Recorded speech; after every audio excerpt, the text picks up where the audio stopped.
प्यारे मित्रों, जैसा कि आप जानते हैं कि हम क्लास 10th का जो गणित है उसी का सेशन लेकर हम चल रहे हैं। और पिछले वीडियो में हमें बात करी थी त्रिकोणमिति का परिचय, इंट्रोडक्शन ऑफ ट्रिग्नोमेट्री। तो उसके बारे में हमने टोटली छोटे छोटे वीडियो के माध्यम से हमने उसको कंप्लीट करने का प्रयास किया और बेसिक स्तर पर समझाने का प्रयास किया। उसके बाद से अगला लेसन आता है, उसी ट्रिग्नोमेट्री या त्रिकोणमिति से जुड़ा हुआ है। इसको कंप्लीट करेंगे, फिर पीछे हुए जो वीडियो बचा हुआ है उसको हम कंप्लीट करने का प्रयास हम करेंगे। तो ट्रिग्नोमेट्री से संबंधित जो आगे अगला लेसन है आपका लेसन नंबर 9। तो लेसन नंबर 9 के अंतर्गत क्या आता है आपका, यह त्रिकोणमिति के कुछ अनुप्रयोग। अनुप्रयोग का मतलब क्या होता है पहले ध्यान दीजिए। जब किसी चीज को हम सीख लेते हैं तो उसका प्रयोग कहाँ है, उसको हम कहाँ यूज करते हैं। तो आपको मैंने शुरू में ही बताया था कि ट्रिग्नोमेट्री त्रिकोणमिति 3 भुजाओं और कोणों के मापन का काम इसमें करते हैं। जो भी प्रक्रिया है 3 भुजाओं और कोणों का मापन करते हैं। देखिए, इस लेसन को हम ऊंचाई और दूरी के नाम से भी जानते हैं, हाइट एंड डिस्टेंस के नाम से भी जानते हैं।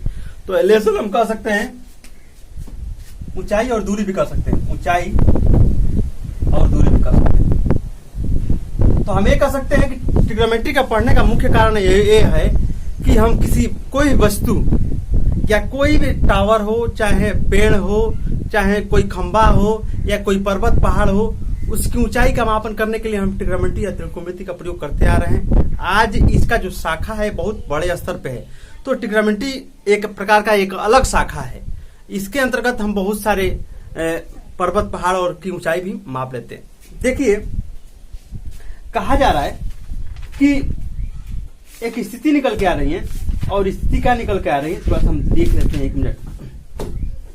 हाँ, कहा जा रहा है कि त्रिकोणमिति के अंदर जो ऊंचाई और दूरी है इसका प्रयोग हम कहते हैं कि किसी पर्वत पहाड़ या टावर की ऊंचाई ज्ञात करने के लिए हम इसका प्रयोग करते हैं।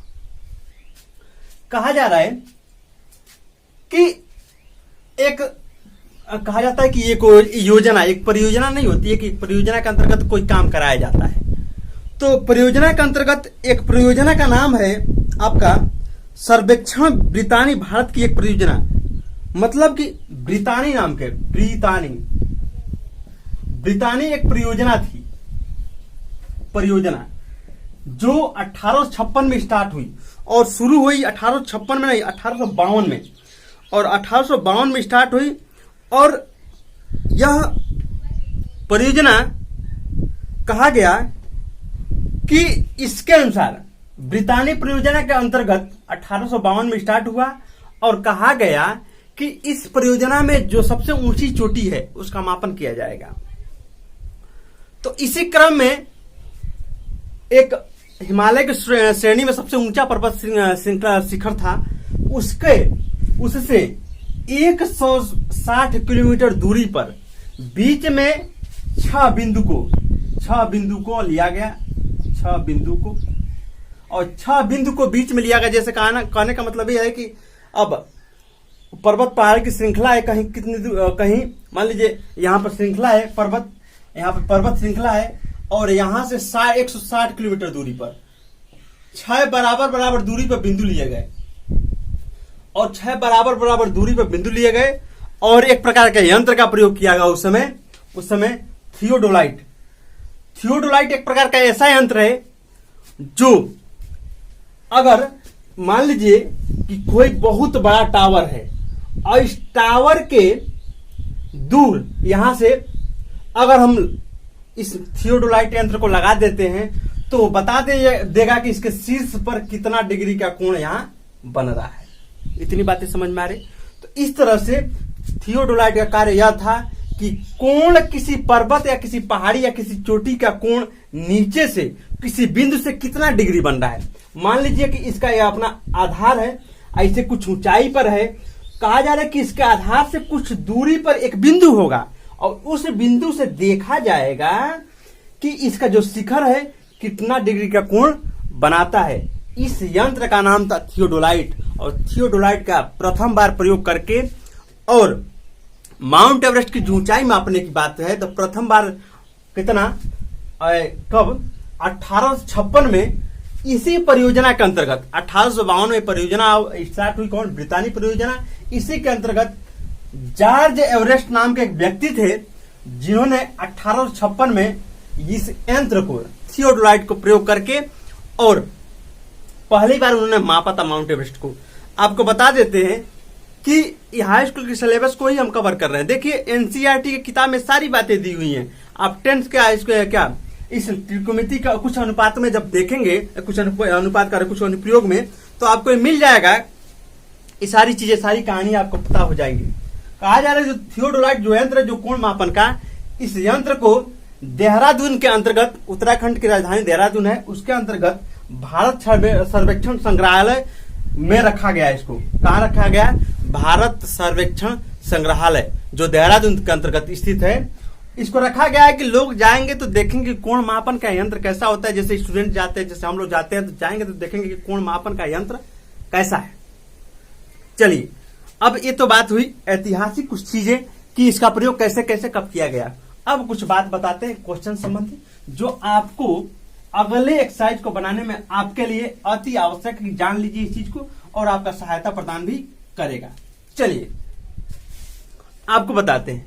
मान लीजिए किसी वस्तु को आप जब देखते हैं तो आप या देखते हैं, आप इस तरह करते हैं, या तो आप इसका सीधे सीधे देखेंगे, नहीं तो ऊपर देखेंगे, और नहीं तो नीचे देखेंगे।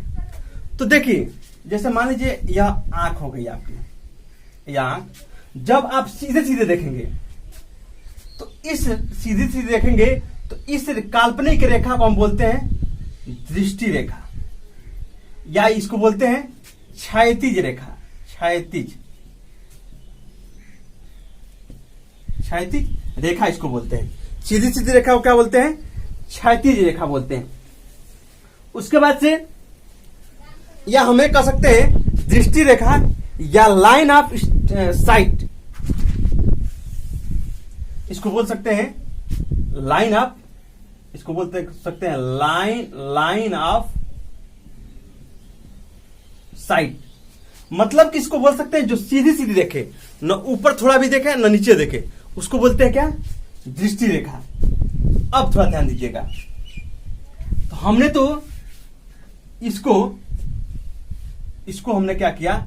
इसको कई नाम दिया, दृष्टि रेखा हम कह सकते हैं दृष्टि रेखा, और क्षैतिज रेखा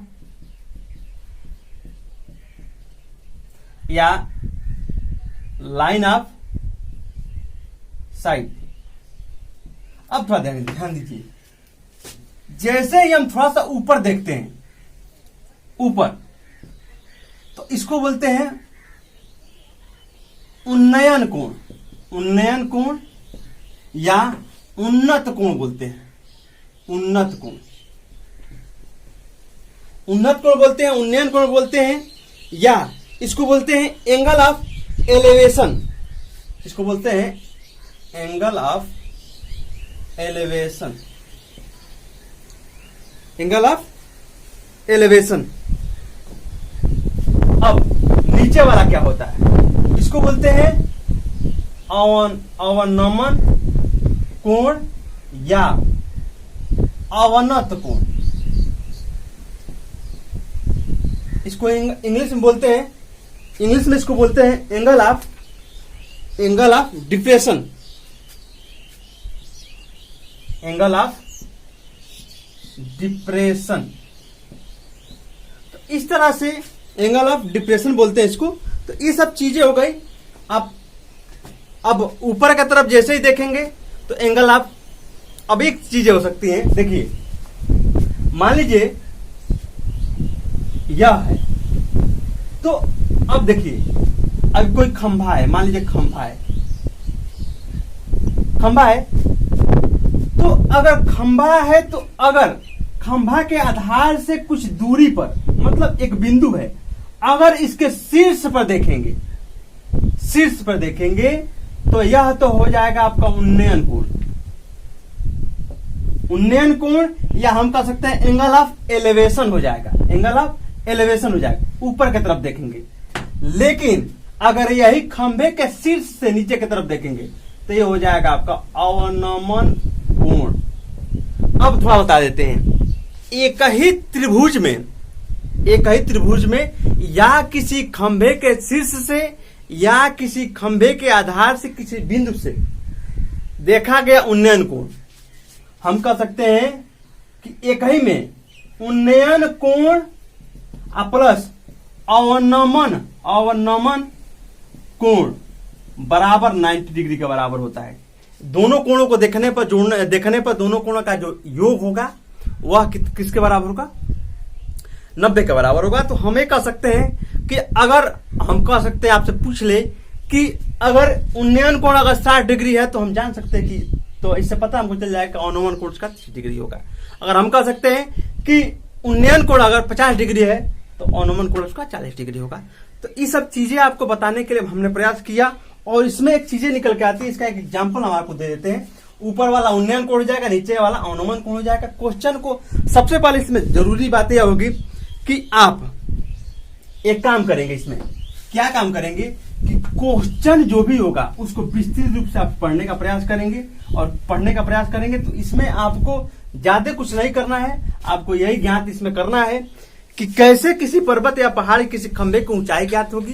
तो इसमें देखिए 2-3 चीजें निकल के आती हैं। मान लीजिए हो गया खंभा,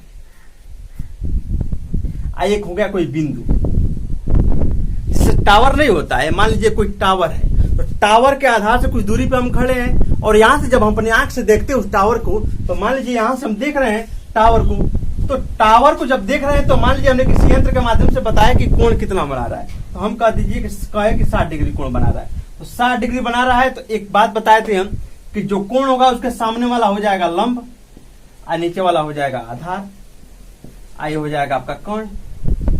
तो हमने बताया था ना कि यह हाइपोटेनियस हो जाएगा, ये आपका परपेंडिकुलर हो जाएगा, ये आपका बेस हो जाएगा। ये चीज हमने बताया था। अब इसमें एक चीज होती है कि आपको स्थिति क्या बनती है कि जब हम पाइथागोरस प्रमेय को सॉल्व करते हैं तो इसमें हमने को 2 भुजाओं की आवश्यकता होती है। इसमें अगर एक कोण एक भुजा दे दे, बस केवल एक कोण और एक ही भुजा,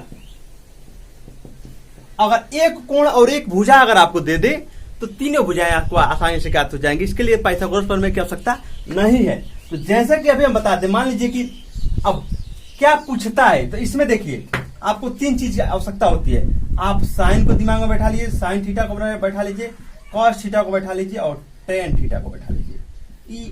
टेन थीटा साइन थीटा क्यों जानते हैं कि आप हाइपोटेनियस नहीं, परपेंडिकुलर अपन हाइपोटेनियस होता है, इसका होता है बेस अपन हाइपोटेनियस होता है, इसका होता है परपेंडिकुलर अपन बेस होता है। तो ये सब चीजें तीनों दिमाग में बैठा के आप रखेंगे तो क्वेश्चन आपका आसानी से सॉल्व हो जाएगा और हमको उम्मीद है कि बातें आपको अच्छे तरह से समझ में आ रही है। देखिए एक चीज बताते हैं, मान लेते हैं कि यह 5 सेंटीमीटर का है, 5 सेंटीमीटर का हमको ये ज्ञात करना है खंबे की ऊंचाई, और यह कितना है 5, तो 5 का मतलब बी, तो 5 का मतलब बी ज्ञात क्या करना है, दिया क्या है, दिया है यह और ज्ञात करना है यह, तो यह और यह, तो पी ज्ञात करना है और बी दिया है, तो पी और बी किस में आ रहा है, तो पी और बी केवल इसमें आ रहा है, यही बस दिमाग में देखना है।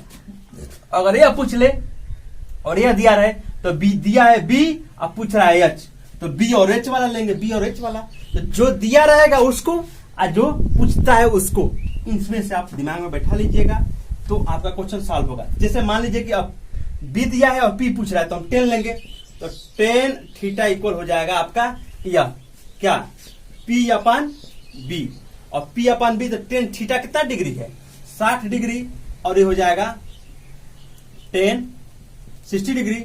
अब पी आपका पूछ रहा है और बी आपका दिया है 5, 10 60 का मान होता है √3 इक्वल पी अपन 5 को इधर भेज देंगे तो 5 √3 पी, तो पी का मान आपका आ गया 5 √3। ऐसे क्वेश्चन आपका बन जाएगा। तो हम अगले वीडियो में एक्सरसाइज नंबर 9.1 को सॉल्व करने का प्रयास करेंगे, और हम देख रहे हैं कि 9.1 में कई सारे ज्यादा क्वेश्चन है, तो 9.1 को हम कम से कम 2 वीडियो में बनाने का प्रयास करेंगे।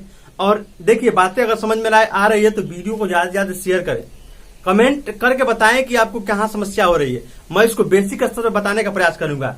और हमारा प्रयास भी यही है कि आपको अच्छे तरह से बताएं। देखिए इस वीडियो बनाने से हमको ज्यादा लाभ नहीं है, हम आपको बता देना चाहते हैं कि इससे हम कोई कमाई नहीं होती है, कोई पैसा अर्न नहीं होता है, कोई कुछ भी नहीं मिलता हमको। हम ये चीज काम फ्री में आपके लिए कर रहे हैं, तो कम से कम आपका एक कर्तव्य बनता है कि आप कम से कम कमेंट करें इस चीज के लिए कि आपको बातें समझ में आ रही है कि नहीं।